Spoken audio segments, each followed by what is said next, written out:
Limras அகாடமியின் 33வது convocation and graduation நிகழ்ச்சியில் Rotarian doctor K Srinivasan கலந்து கொண்டு சிறப்பிக்கிறார். புதுச்சேரியில் பாஜகவின் தேசிய கொடி அணிவகுப்பு பேரணியை மத்திய உள்துறை அமைச்சர் அமித்ஷா துவக்கி வைத்தார்.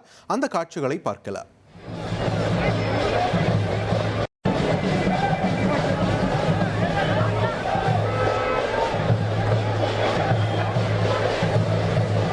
அமித்ஷா ப்ரோக்ராமு ரேலி ஒன்று கனெக்ட் பண்ணிங்க.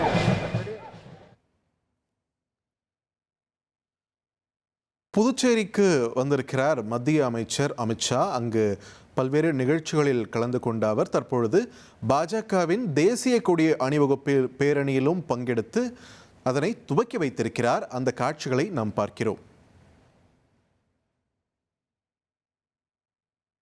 லிம்ராஸ் அகாடமியின் 33வது கான்வகேஷன் அண்ட் கிராஜுவேஷன் நிகழ்ச்சியில் ரொட்டேரியன் டாக்டர் கே ஸ்ரீனிவாசன் கலந்து கொண்டு சிறப்பிக்கிறார்.